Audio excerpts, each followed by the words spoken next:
Today we're going to discuss what's holding you back from being a profitable trader. And no, it is not your strategy, not your technical analysis. It's to do with your mindset and the psychology around taking trades. So I've got a quick slideshow to run through here, and it's all about your mindset. As stated, the problem is not in your strategy, it is in the psychology. And most traders fail not because of bad strategy, but due to the emotional decision making around the trade.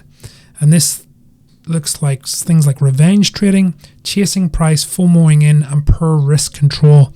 I think poor risk control is one of the things that beginners struggle with the most, especially people with smaller portfolios that tend to use more risk per trade than they should.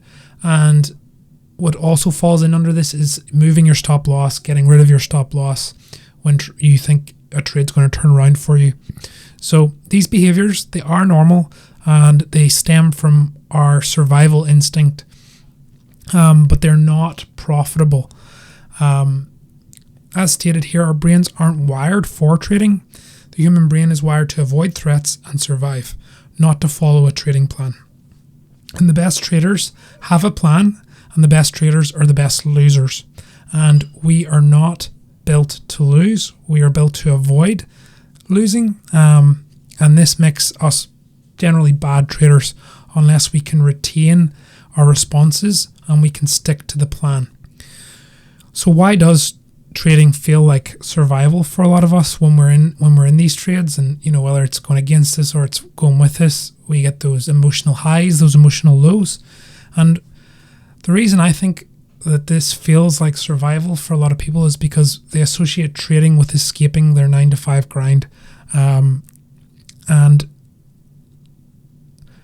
And if that is how you feel about trading, once your mind links success in trading with survival and freedom, losses can trigger panic and desperate action. And I think for a lot of people that are trading in that mindset, that is when those revenge trades, the moving the stop loss, comes into play. So like we talked about, revenge trading is driven by emotion, and it's that emotional instinct we have to survive. If you think of it like a hunter who is firing shots and missing all over the place, they really have one option, and that is to continue firing. And if you think about it in trading, revenge trading after a loss is basically once we take a loss, we are mentally thinking about how much we just lost. We need to win that back, and the only way we're going to do that is by jumping in another trade. So this is our normal reaction or response to perceived threat to survive. And you can see here on the screen, this is a good point to take note of, is the most dangerous trade is the one that you take immediately after you lose. It's really important that you work out what you need to do to reset after a loss. I think, like we mentioned before, the best traders are the best losers, but I think the more you lose, the more you get used to losing. So, like I said, one of the big things that will help you is just learning to take the losses and move on. And the more you lose, the easier it becomes to just step into your next trade with a clear mindset. Repeating emotional trading builds loss aversion. The fear of losing overtakes logical trading. Traders then cut winners early and let losers run, all to avoid the pain. So, coming back to, again, best traders are the best losers.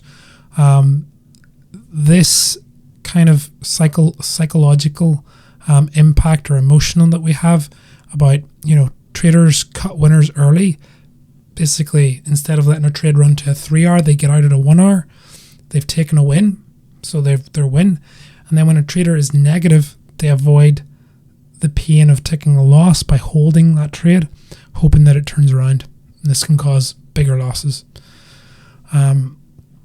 So you cannot eliminate these emotions. Even the best traders still feel the exact same emotions that you do. They feel angry, they feel FOMO, but they have a set of rules. They stick to the rules, and they are able to ground themselves before they take another trade.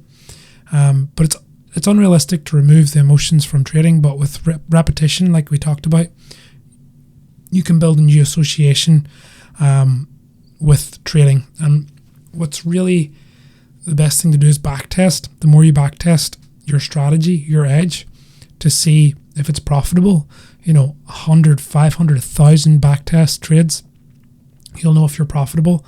And once you know you have a profitable strategy, it becomes a lot easier to take those losses, because it's with over a larger time period, you're going to be profitable.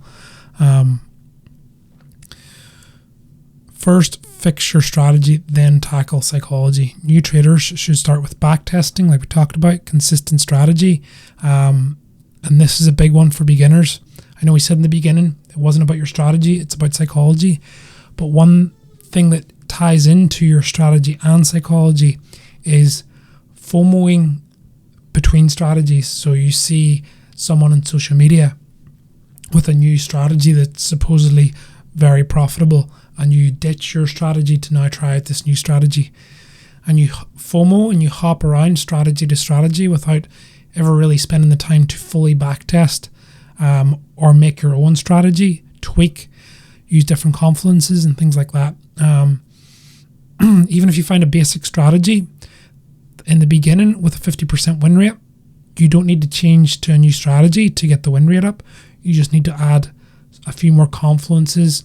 You need to journal when you tick losses, what the reason was behind the loss. Was there something you could have avoided? By doing that, you can basically turn any strategy into a profitable strategy.